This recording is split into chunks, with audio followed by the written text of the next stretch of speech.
A few years back, when I still lived with my parents, I used to stay in the room right next to my younger sisters. Sometimes while I was asleep, I would be awoken by the sound of someone coming into my room. When I would open my eyes, I would see my 4-year-old sister just staring at me in silence. After realizing it's only her, I would calm myself down and lead her back to her bed. I wasn't the only family member this happened to, and in the morning my sister would never remember it happened. Most of the time we would find her by the stairs on our way to the bathroom.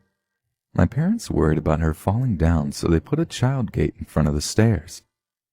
On one occasion I remember seeing her standing in front of the gate, and as I approached her, she slowly pointed down the stairs. Being slightly creeped out, I just gently led her back to her room. It wasn't until summer came and I would stay up later that I would sometimes hear her talking to herself in the early hours of the morning. I used to think it was a little funny, but on a few occasions it really sounded like a lower voice would respond. I was too much of a chicken to ever check, so I would just decide it was time for bed and try not to think about it. Luckily, by the time she turned 5, it seemed like she finally grew out of it, since we never found her walking around the house again. I still wonder why it always seemed like she was trying to get one of us to lead her downstairs. Eva always lied. It was obvious from the very beginning that she was a compulsive liar. She would spin some off-kilter stories when she had the chance to. It wasn't out of any malicious intent, but rather she simply couldn't resist telling a lie. Her lies were surreal and often just too ridiculous for others to take seriously. It didn't help that she was very young, at an age where we dismiss claims as being products of imagination, only 4 years old. Because of these factors, we didn't believe a word that she said to anyone. We didn't believe her when she said that her baby sister turned into a cat at night and purred at her. We didn't believe her when she said that the science teacher was secretly an alien robot. And when she said that her best friend wanted her to come play with her underneath her bed, we once again brushed it off. We really should have taken it seriously. But by the time that we found her bed empty that one morning, it was already too late. I moved into an old farmhouse in October 2015. It had been kept current until 1989, right down to the burgundy green hearts and apple borders in the middle of the walls. The house sits on a couple of acres. The closest neighbor is a walk away. Great trees, great bushes, love it.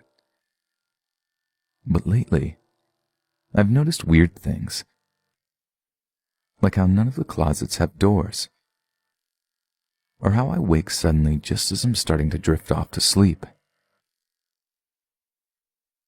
How tired I am even though I'm in bed by 9 p.m. and can barely get out of bed at 7 a.m. The other really strange thing I've noticed is both my cats have disappeared, and none of the coyotes I hear at night come near the house, even though I've left the garbage bag outside accidentally. But the biggest thing I've noticed lately is how the hatch to my attic seems to always be open,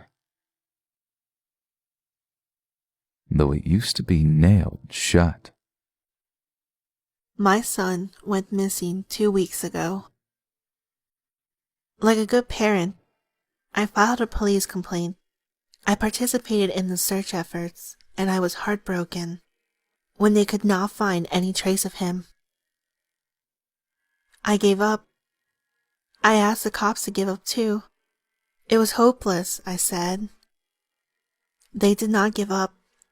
1 week ago, 2 of the officers turned up at my door, triumphant smiles on their faces, and standing in front of them was my son. They said they found him wandering in the woods beyond the edge of town. He looked much worse for wear, but otherwise unscathed. They left him with me and went back to the station. He is not my son. He looked like my son, spoke like my son, and even behaved like my son.